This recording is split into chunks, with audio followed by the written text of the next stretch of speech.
તમારે petrol diesel બચાવવું છે તો હું બીજો ઉપાય આપું કે આપણા ગુજરાતમાં જેલની અંદર જે કેદીઓ રહેલા છે એ અનેક કેદીઓને કેદી જાપ્તામાં પોલીસની ગાડીઓમાં ભરી ભરી અને જેલમાં લઈ જવામાં આવે છે. રોજના હજારો પોલીસવાળા, હજારો ગાડીઓ. હવે જામનગરની જેલમાંથી કેદીને ભાવનગર લઈ જવામાં આવે, ભાવનગરની જેલમાંથી રાજકોટ લઈ જવામાં આવે, અથવા રાજકોટની જેલમાંથી રાજકોટ લઈ જવામાં આવે.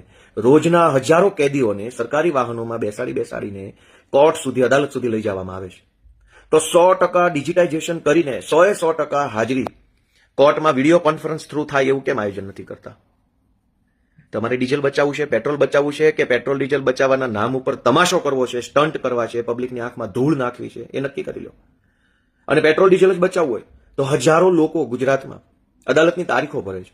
કોઈ સાચી તારીખ ભરતો હોય, કોઈ ખોટી તારીખ ભરતો હોય, કોઈ ફરિયાદી તરીકે, કોઈ આરોપી તરીકે, કોઈ વકીલ બનીને, કોઈ સાક્ષી તરીકે, કોઈ પંચ તરીકે. આ બધા જ લોકોએ દર મુદતે કોર્ટે જવું પડે છે, અદાલતે. હું પોતે તારીખ ભરું છું.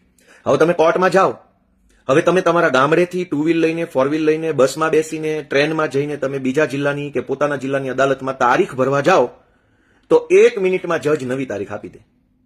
હવે 1 મિનિટમાં તારીખ આપે, પણ એ તારીખ ભરવા માટે હજારો કરોડો રૂપિયાનું ડીઝલ બળે છે.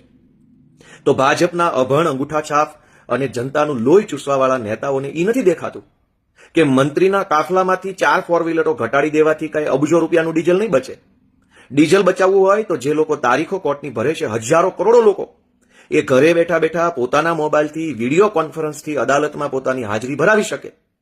તો સમય પણ બચે, ડીઝલ પણ બચે, ટ્રાફિક પણ બચે, પર્યાવરણ પણ બચે, બધું જ બચે. પણ ભાજપના અભણ નેતાઓને કોણ સમજાવે?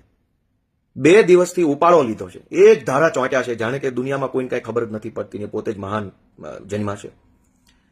અનેક લોકોએ, જેમ કે મારે પોતે અનેક વખત વિસાવદરથી ગાંધીનગર, વિસાવદરથી સુરત, વિસાવદરથી રાજકોટ, વિસાવદરથી ભાવનગર કોર્ટની તારીખ ભરવા જવું પડે. હવે હું મારો મોબાઈલ અત્યારે મારા હાથમાં પકડી ફેસબુક લાઈવ કરું છું. હું ભલે ને દુનિયાના કોઈ પણ છેડે હોઉં, પણ તમે તમારા ઘરે બેસીને મારી વાત સાંભળી શકો છો.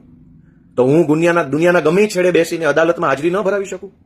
પણ નહીં, એવી વ્યવસ્થા નહીં કરે. કેમ કે પેટ્રોલ ડીઝલ નથી બચાવવાનું, તમાશો કરવાનો છે, સ્ટન્ટ નાખવાનો છે, લોકોને ગેરમાર્ગે દોરવાના છે. એટલે તમારે પેટ્રોલ ડીઝલ બચાવવું હોય તો દરેક વ્યક્તિ ઘરે બેઠા મોબાઈલથી, વિડીયો કોન્ફરન્સથી અદાલતમાં હાજર રહી શકે એવી વ્યવસ્થા કેમ નથી કરતા?